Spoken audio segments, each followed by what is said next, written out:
Hey everybody, welcome back to another episode of Samp&Chance.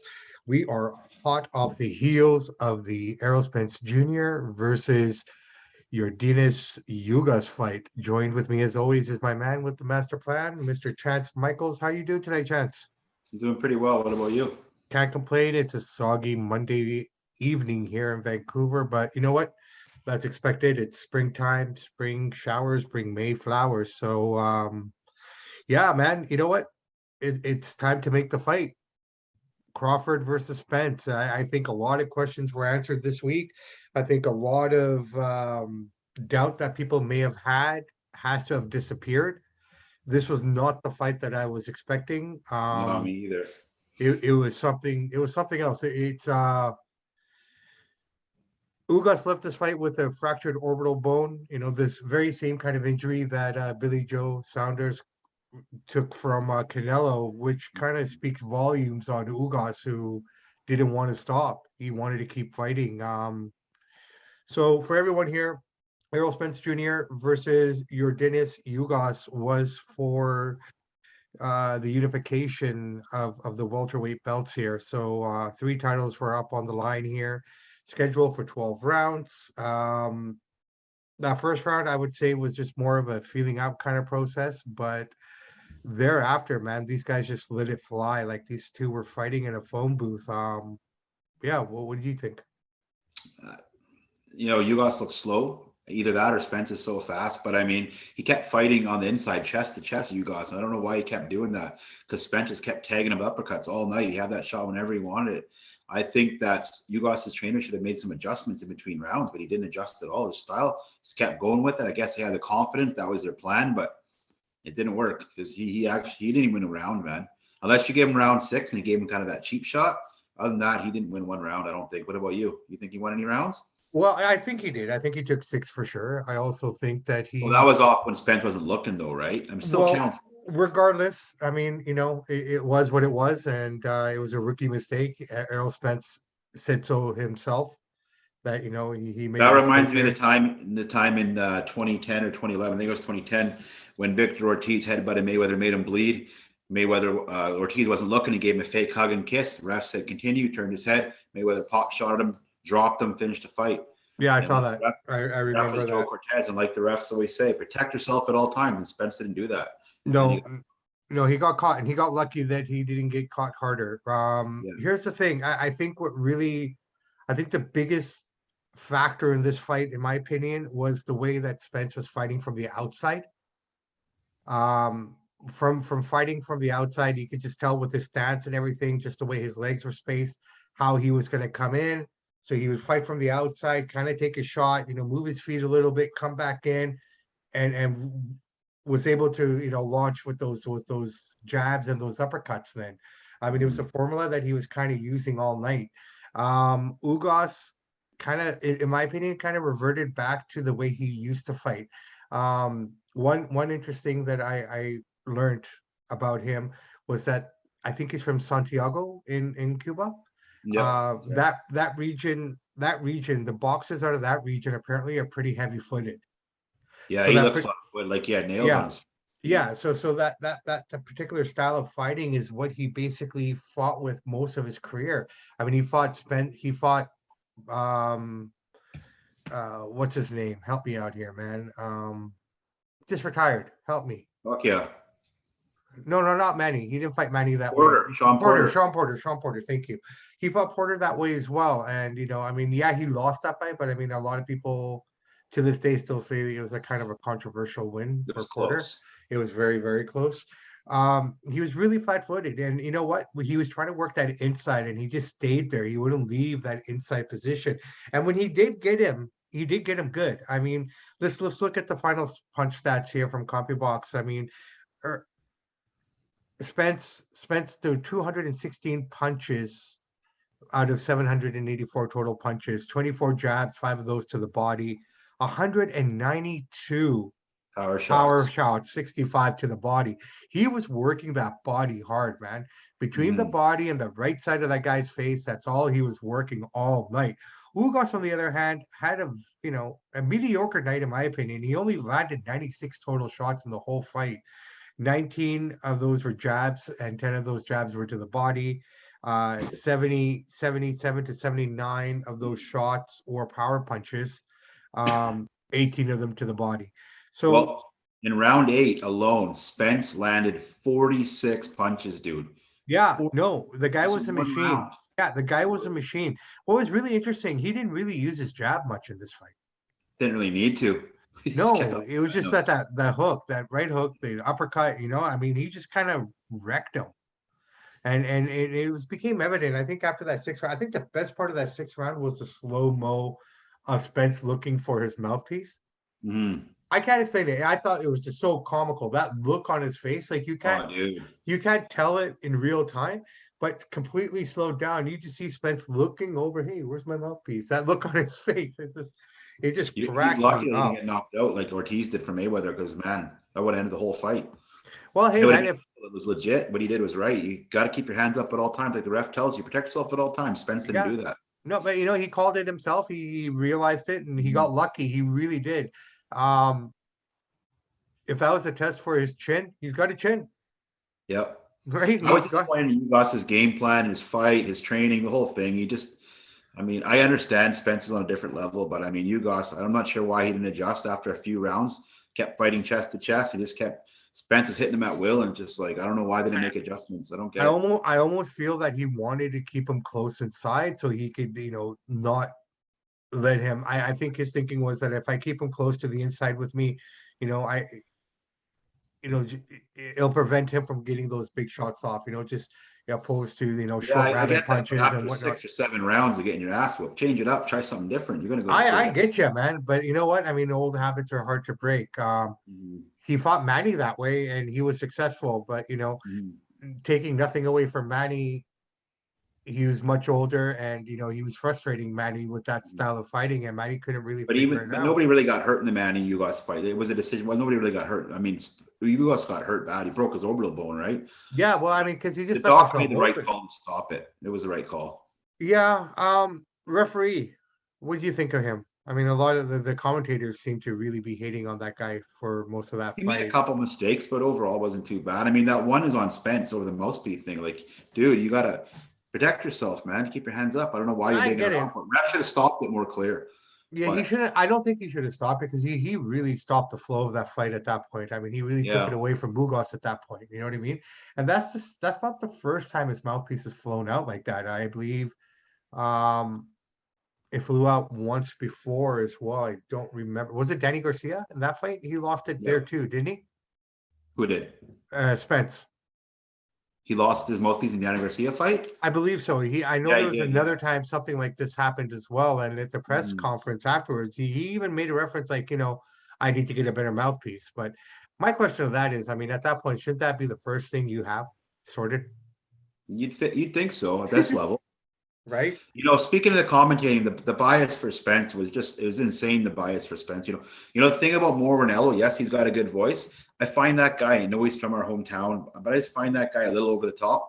He's a little too dramatic when it's not even anything dramatic happening. You know what I mean?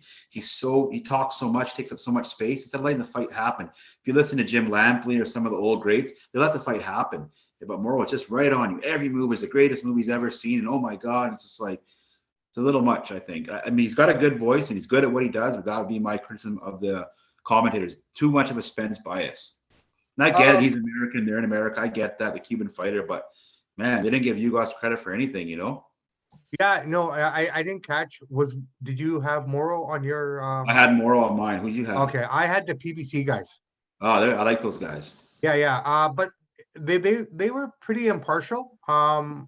The only thing I would say is that they became a little too dramatic when it came to the refereeing in that fight. Yeah. But other than that, I had no problem with the commentating at Yeah, all. you're I had lucky. no I got the problem. American feed. Yeah, I had the PBC feed, but that's the American feed also, though, isn't it? No, because this one, it's the same fight, but different commentators. You got the English guys, American guys. Yeah, but Mexican. these were American guys too, though. No, they were. Okay, I know I had Morrow, dude. Yeah, yeah, yeah. Yeah. No, I don't know who I had, man. I wish I didn't even write it down. I didn't even think about it. But hey, No. that all being said and done now, um, the Bud Crawford and the Errol Spence fight. Let's just move on to that because that's the fight that has to happen next. Hopefully, see it Um, by the fall. well, yeah, it has to happen. I mean, there's no other fight to make now, and the way that Spence fought, the way he came out, he didn't look like this against Danny Garcia when he returned. Um, I don't know if this is a factor of him having the accident and missing that fight with Manny. He just came out so bloody hot. Yeah. Like there was like he just came out on a mission. He had something to prove. He had to show everybody that he is still Errol Spence Jr. And he And certainly did that. by George, I tell you what, man, he is Errol Spence Jr. The He truth. looked amazing. I almost feel, and maybe it's just still fresh off of it all, but I think he's looked better than he did before the accident, He looked. I can't disagree. He looked amazing, dude. He hasn't right? missed a beat. Not to take anything away from Ugas. Ugas is a very dangerous fighter. Ugas has fought some really big names, right? Yep. But at the end of the day, when it's all said and done, Spence showed us what Ugas was supposed to be, who we really thought he was supposed to be. Yeah. I'll still say he's a top 5 guy in the division. Oh, he's still. Absolutely. Ugas is still top 5. Yeah. Right? Like he's not going to drop into the 15s or anything like that, in my opinion, anyways. But at the end of the day, he exposed them. He showed them for what he really is in terms of his style. And 9 times out of 10, Ugas will win with that style. But when it comes to, as you like to say, the big lads, Yeah. um, Spence is the class above. he's a class above. Now, this is where it gets really interesting. I was leaning more towards Bud before this fight if those two ever did tie it up. But now I'm not leaning towards Errol because it's still early. The fight still needs to be made, but it's a 50-50 fight now. It's 50-50 for sure. It's going to be a close betting odds in Vegas. It'll be. It's a 50-50 fight, right? I mean, will Bud outbox him or will Errol just outpunch him? Mm-hmm. That's what it comes down to me now. Like both these guys are phenomenal. It could be so much hype on this fight that The it only could thing be about this kind of fight, like it's going to be a great fight, but I don't know if it's going to be a huge draw like a Pacquiao and Mayweather where the world stops to watch it. Like this is going to be big, but these guys, they're boring personalities. You know what I mean? Who's going to sell this fight? Like Tyson Fury sells a fight. Canelo is just that good. But with these guys, you think they're going to get 1 million pay-per-views on this one? I hope so. well, But you know what? I mean, when we talk about fights that need to happen now, Manny Mayweather should have happened 10 years. no, I know, but it's still the biggest boxing pay-per-view ever. No. What I'm trying to say is here, let me make my point. What I'm trying to say is you got the two guys who should be fighting right now in No, I their agree with primes, that. right? Right. But hold on, bro. But what I'm trying to say is ultimately at the end of the day, name wise, they're going to have to work really, really hard to promote this fight. The Mhm. fact that this is the fight that everybody wants to see should sell itself, is what I'm Yeah. saying. Okay. Well, I hear you. I think this fight right now will be a better viewing experience than Pacquiao and Floyd was. Probably, but the thing about it In is terms these of guys aren't skill. global. But these guys aren't global icons, though, Yeah, right? These and American. not 99% of guys in boxing aren't, man. I mean, let's talk about it, okay? No, but hold on. But what I'm saying, Spence, hold on. Spence made only 1.5 million for this fight. Mhm. Okay, Ugas made 1 million for this fight. Plus, they both get 50. They get percentages of the pay-per-view, Yeah, that's right? nothing. So that's nothing. So I'm not disagreeing with anything you're saying. But what I'm saying is, do you think that these guys can get to that level? The casual fan doesn't give a crap about Spence and Crawford, but they did about Pacquiao and Mayweather. I hope it gets to that point, but I don't see it getting there. It's going to be big, but it's not going to be a blockbuster. I don't think. I don't think it's going to be a blockbuster either, but I think it's going to be huge. I think they'll probably hit closer to 100 to 1 million buys. I don't know if they'll hit it or not, but it'll be close. I think as time builds, there's a lot of social media involved in this now. There's a Mhm. lot of celebrities and a lot of other people from different walks of life that will be interested, that will be promoting it. So I'm sure there will be a lot of eyes on it. Yeah. I do believe that they can make something of it if they do the right promotion. We will know until they sign the fight, right? I mean, Yeah. everything we're saying is speculation right now. I mean, for all we know, because these guys are both so good, it could be the most boring fucking fight we ever see in our life, Yeah. We don't know. You never know. right? Because they're so technical and they're going to be so smart for one another. Unless you're a purist and a real true fan of the sport, a defensive battle will not be appealing to the casual fan in any way, No. right? They want So action. yeah, they want action, right? But this fight's got to happen. The fight's got to happen. It's Yeah. got to happen. They got to do something here. Uh, Errol's ready to go, but we don't know who he's signing with. If he's signing with anyone, if he's going, what network he's going to go join up with. So that needs to be cleared up before anything else. And then from there, then they need to just, start drawing up the contracts and everything. And to be fair, this fight, in my opinion, should be treated when they start the negotiation and everything, both guys got to be treated 50-50. It can't be a 60-40 purse. It can't be anything, in my opinion. It has to be a straight 50-50 split down the line.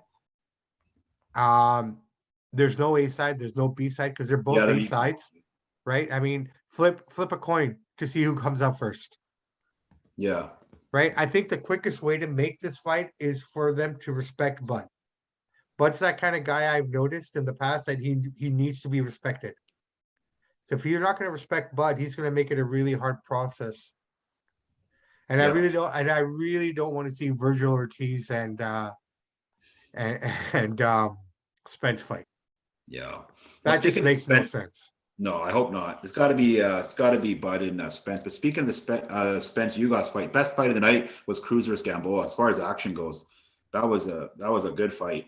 Yeah, you know what? I would like to say that all three fights that followed this on the pay-per-view were all great fights. Mhm. The night opened up with Cody Crawley, Canadian from Peterborough, Ontario, actually.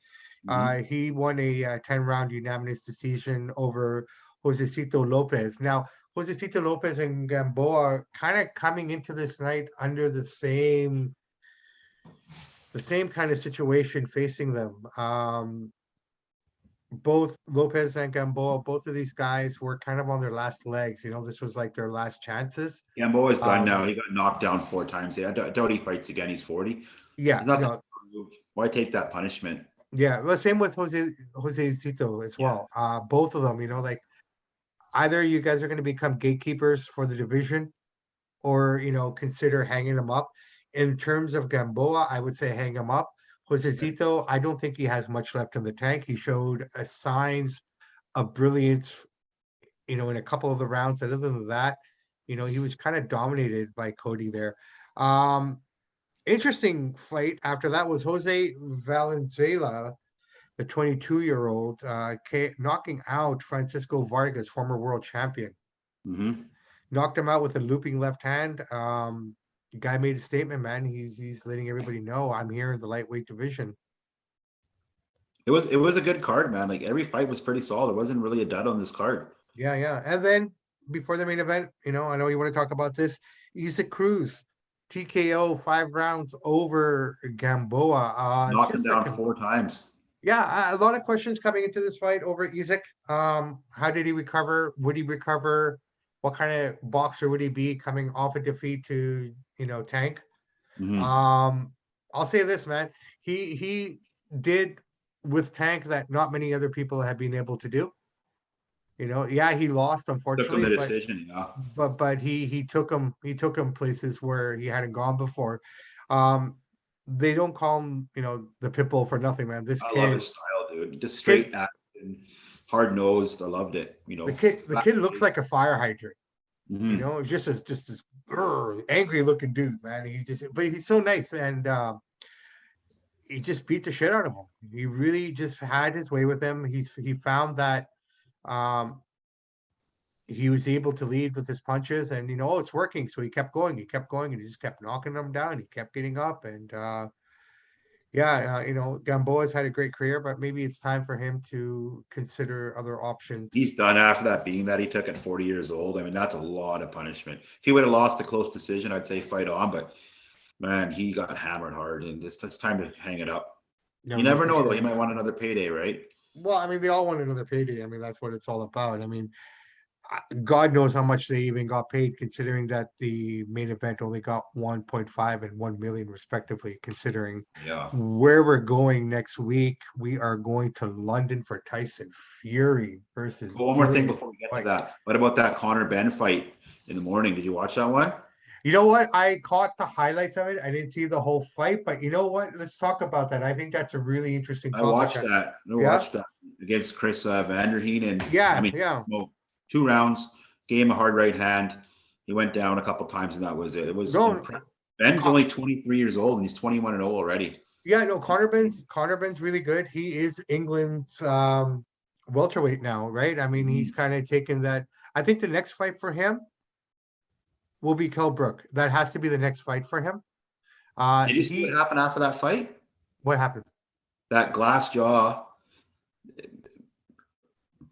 I didn't want to say mean about the guy. Amir Khan was in there talking Yeah, yeah. smack. Get Oh that guy yes, out of yes, the yes, ring, yes, yes, man. yes, yes. Yes, yes, I heard about that. I heard about that.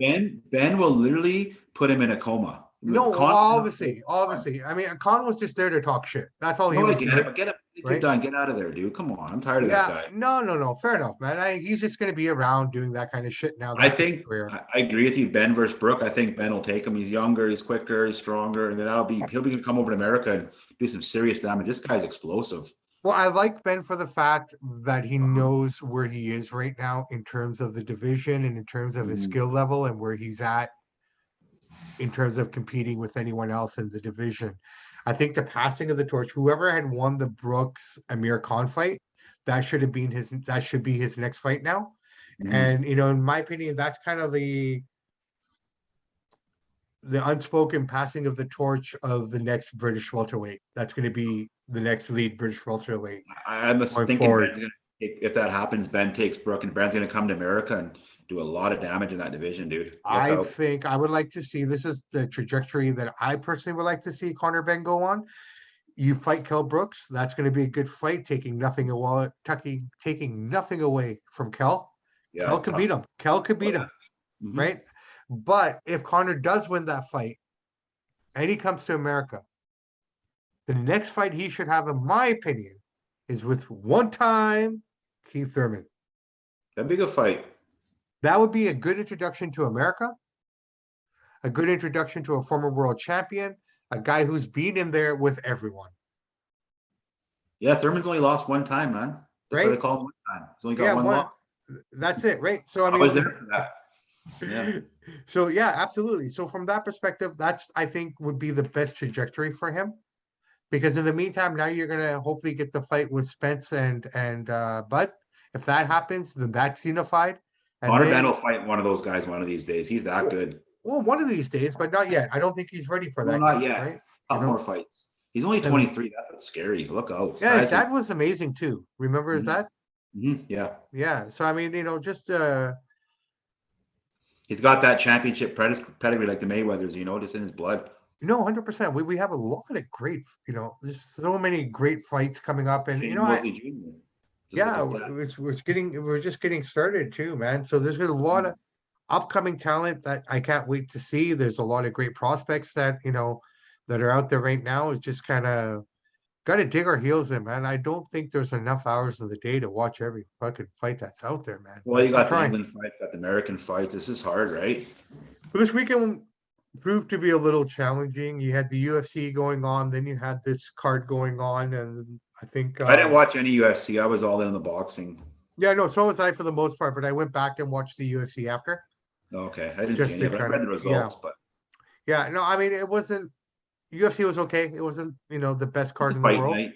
It was Yeah. just a fight night, but I mean, if you're a fight fan, you'll watch a fight night, If you have the time for it, yeah. right? Like, I mean, with me, I will watch, I don't know if it's still on anymore, but I'll watch Friday night fights and, Wednesday night fights, Yeah, they're done. right? But those are the shows that I used to watch, and that's where you got to see some of these guys that are there now. Like I saw Errol Spence on one of those cards. I saw Bud on one of those cards. Pernell hmm Whitaker, a young, Oscar De La Hoya growing up as a kid. So I mean, that's where you got all your prospects and everything from. So, but Yeah, we've got to give a shout out to one one of my favorite fighters whose birthday was on the 15th there. He would have been 50 years old. Arturo Thunder Gotti. Oh, yes, So happy rest in peace, birthday. buddy. Yeah, no, mad respect to Mr. Gotti. A career cut too short. Yep, Sure. Canadian legend. Yeah, yeah, Maturo, man. But I guess this leads us. I guess we're going over the Atlantic next week. Uh, I can't say much for the undercard because there's not much there to say about. But let's talk about Dillian and Fury, The only man. fight that matters, man. There's a card and a card like this don't matter. This is all about the main event. With 94,000 people in there, you would expect a better undercard. Mm-hmm. Who knows? Maybe That's they'll just, surprise, see something crazy, right? But yeah, yeah. Tyson's to lose. I don't know how else to kind of word this or put this. Dillian has a chance, he's got a but punch chance. I just think Tyson's too big. Tyson's too Tyson's going to put him strong. down under 8 rounds. Dillian Whyte's going down. He's been Do down you, twice. He's going down. do you think he lost anything in the fight against in the trilogy against um, um, um, um Deontay Wilder there? Like, did he lose anything? No, he beat his Like, ass 3 times.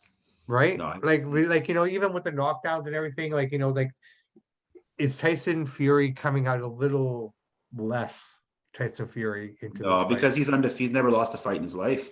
He's undefeated heavyweight. I mean, Dillian Whyte's only got 2 losses against Joshua and Alexander, but he's so big and he's so strong and he's so fast. He's so agile. It's his time, and he's not losing. He's not losing. Not to Dillian Whyte. I think he can keep going on for the next few years undefeated. That's how good Tyson Fury is. Well, I'm hearing that he might retire after this fight. Yeah, you just maybe say that to sell the fight. Yeah, well, I doubt it. But who knows? Maybe. But if he is, you got to watch this fight, right? He's only, what, 33, 34? 34 years, so A he's couple still more years young. left. I mean, he's got 7-inch reach advantage. He's got 5 inches of height. I mean, he's just a bruiser. He's got that mindset of a champ. You knock the guy down, he gets right back up, and he becomes more dangerous. Well, we're looking forward, Scary. we got that fight coming up here, and then from there can I make the announcement? Save it for our next one before we go. Well, who knows if we do another one before this? We'll crank one out next week. Yeah? Yeah. Why don't we just let them know? Kind of already tagged them a little bit. Let him know. All right, so September 30th, Samp&Chance are April. going. Oh, sorry, pardon me. April 30th. I'm so excited, man.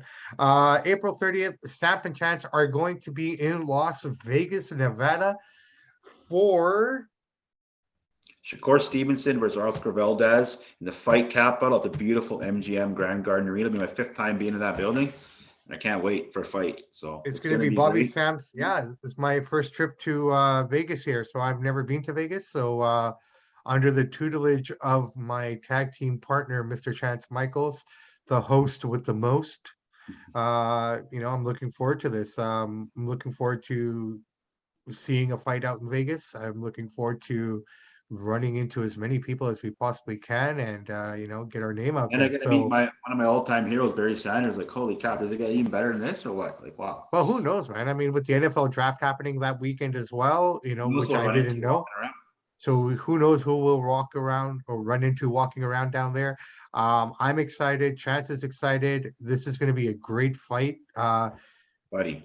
We're gonna work on getting some amazing content for you guys. We'll probably do a live pod right from there after the fight. And we'll go from there, sort of a deal, and we'll give you more details as we go. So if you guys are going to be in Vegas that weekend, anyone who's listening to us, look for us. We'll be looking for you. And yeah, man, it's going to be exciting. Very exciting. Oh, buddy, the beautiful weather, the amazing restaurants, the pools. Oh, you're gonna love it, dude. Oh, I'm looking forward to it, man. I'm just looking forward to hanging out with my brother here and spending some time and just living the dream, man. This is what we signed up to do. This is what we want to do. So everyone. Who knows who we might get on the podcast when we're down there? Might run into a trainer, might run into a former boxer. Hey, might even interview an NFL guy. You don't know what's gonna happen with Samp&Chance. No, man, nobody knows. Nobody knows. The famous words of Igor Larionov. Did I ever tell you about that time? No, let's hear it. So Igor Larionov used to play for the Vancouver Canucks, yeah? And this is still at the time that they were playing at the P&E, the Pacific Coliseum. This is Yep. before Rogers Arena. So at that time, the players still used to park their cars in the parking lot where everyone else parks. Okay. Albeit they'd come earlier than everyone else, but if you were smart enough or if you were early enough, you could go out there and see all your guys come in. So this is when they were really, really bad. I can't remember what year it was, but it was late 80s. Well, pick a year. They've been Huh? bad most of the time. Pick a year. I don't want to pick any particular year, but it would have been 89, 91, somewhere around there. I think Igor was still playing with the team then. But anyways, he came out with his bag. I was standing there with another friend of mine. We had skipped school to meet to see the guys come and then go catch the game. I think they were playing the Kings that night, lost 8-1. I can't remember. But he's walking to the arena with his bag, and I go, Igor, who's gonna win? He turns back, looks at me, and goes, nobody knows. Nobody knows. So that's the story of nobody knows. Nice. That's a good one. Yeah, He's a yeah. good So player. no, he was great, man. I mean, unfortunately, he couldn't get the cup here, but he got it in Detroit and No. Jersey and Yeah. Jersey, everywhere else but here. No, when I meet Barry Sanders, I'm going to get the picture autograph. Should I slip him a Samp&Chance podcast card or what? I think you have to. If you don't, I'd slap you. I will. He'll probably just like, yeah. He'd never hear about it, but who knows? Like I said, at the end of the day, we are here to create. We are here to talk to as many people as we can, to get their voices out, to get the opinions out. Samp&Chance are just warming up. We're getting better. On that note, everybody, please like and subscribe on all our platforms. You can find us on Instagram at Samp_Chance, on Twitter at Samp_Chance, and on Facebook, like our page at Samp&Chance Pod. Samp and symbol Chance Pod. What are your predictions for the fight? What do you call him this weekend? Let's hear it. Straight up, I'm gonna say Tyson Fury in 5. Okay. I think he gets a knockout. I say under 8. I say 8. Yeah, I'm gonna go with 5. I think he's just gonna come out and try to finish this really fast. Mhm. The only chances that Dillan has is if he can close the range and start making Tyson work. It all depends on what Tyson we're gonna get. Are we gonna get boxer Tyson or are we gonna get brawler Tyson? Mhm. Both boxers, both versions of Tyson Fury can beat Dillian Whyte on any given day. Yeah. I think I would probably sang a different tune in my opinion if I didn't see Dillian get knocked out by Popovic. Yeah. That knockout changed my aura of him. Because Yeah. up until that point, he looked amazing. He looked strong. He did. He's a hell of a fighter. He's a hell of a fighter. He was beating up Povetkin for most of that fight anyways, until he just got caught in that sweet spot. So if that's from a 40-year-old man at the time can knock you out with one shot, what's Fury going to do who's coming from the Kronk school? Man, is he scary. Right? 6'9", just leaning on you, hammering you with that long arms. Like, what are you going to do? Nothing. You basically Tyson have Fury to find your range. Is this good of a heavyweight, where he's as good as any heavyweight from any era? No, 100%. He's in that class. Maybe you could say, oh, maybe Lennox Lewis would have beat him. Who knows? But he's in that level. He's that good. He's undefeated. Yeah. No, I think, to be honest, if you really want my honest opinion, I don't think he would have beaten Lewis or the Klitschko's if all three of them were in their primes. Well, he did beat the one Klitschko, but he's getting a bit older. Yeah. But no, meaning wise, if he fought the Klitschko's, right? Like all three, and him in his prime as well, prime versus prime, I don't see him beating Lewis for sure. That's just my opinion. Yeah, but that being said, I'm going to turn the tables on you, brother. You got a top 5 for me? I do. What is it? Let's hear Bobby Sampson's top 5 favorite heavyweights of all time. Top heavyweights of all time or heavyweight punchers? You go with punchers. Yeah, okay. I want to go with punchers because just talking about heavy punches and Spence's punch output and the power behind his punches as well, I think it's only fitting that we talk about punchers today. So Bobby Sampson's top 5 punchers. It worked out for me that all my guys came from the heavyweight division. There are guys like I'm sure you're thinking along the lines of Triple G and guys like that were really solid punchers as well. But I'm going to stick with the heavyweights because that's where the heaviest punches come from, regardless. Can't argue that. So in no particular order, these are the 5 guys that stand out to me at all times. Lennox Lewis, who we just talked about, George Foreman, the guy who was just a mad power puncher. Made a great grill too. George Foreman Absolutely, grill. absolutely. Hulk Hogan missed out on that. He I was know, supposed to big get the mistake grill, on but he didn't get the phone call. Liston, Sonny Liston, another power puncher in my opinion. This list would not be complete without Iron Mike Tyson. Absolutely, yeah. Now, in my opinion, the hardest puncher of all time, Mr. Ernie Shavers. Yeah. Absolutely. When Muhammad Ali is saying, "I've never been hit as hard as I have in my career by anyone but this guy," and Gotta he take him fought at his word. Liston, and he fought Liston, he fought Foreman, he fought Yeah. all the heavy fighters, Joe Frazier, yeah. Joe Frazier, all the heavy hands. For him to say Ernie Shavers is the hardest puncher, and he's not the only one. Other guys who have faced him have said the same thing. That man, you feel his punches a few days, a few weeks after. Yep. What Can't about argue. you, buddy? What do you got? My top 5 favorite punches. This is pound for pound for me, right? This is not a Sure, heavyweight list. A sure. couple of heavyweights on there, but obviously any list I have has Pacquiao on there. I Yeah, got Mike Tyson, Lewis, George Foreman, and the one and only, the man who just knocked out Murata last week, my boy Triple G. and he gave him his robe. And he gave him his robe. He's Triple G's first class, man. And that fight's going down in September with Canelo. So look out at 168. Can't wait. I will be there. You hopefully come with me if it's in Vegas. We'll be there in September. Yeah, no, Yeah, definitely. stars align. I think after this experience, I think I'm gonna have to be going a lot more. At least a couple times a year, one or Yeah. 2 times a year. Yeah, I know for sure until we can take up Because residency. this is gonna be Triple G's last fight, probably, right? So it's like I want to be there for it. I've never seen him live, and I want to see one Triple G fight live. Win or Well, lose. He probably will lose, but who knows? Yeah, well, like I said, man, anything can happen. Anything can happen in boxing at any given time, right? I Like mean, Igor Lariana says, nobody knows. nobody knows, bro. Nobody knows. Just let me But watch on it. that, yeah, no, on that note though, buddy, let's call it a day. Let's wrap it up here. We will be back at you guys later this week to give us to get your fill of our wrestling talk. And we'll just follow up with the week news and see what's going on in the world of pro wrestling. And hopefully by that time we can let you guys know what's coming up with the wrestling side of things. But all that being said and done, my name is Bobby Sampson. I want to thank you all for choosing us and for taking the time for letting us settle into your years. There's a lot of choices out there for everyone. So thank you guys for choosing us to spend some time with us and to listen to us. On that note, I'm Bobby Sampson. He's Chance Yes. Michaels. In the words of the great AC/DC, those who listen to the podcast, we salute you.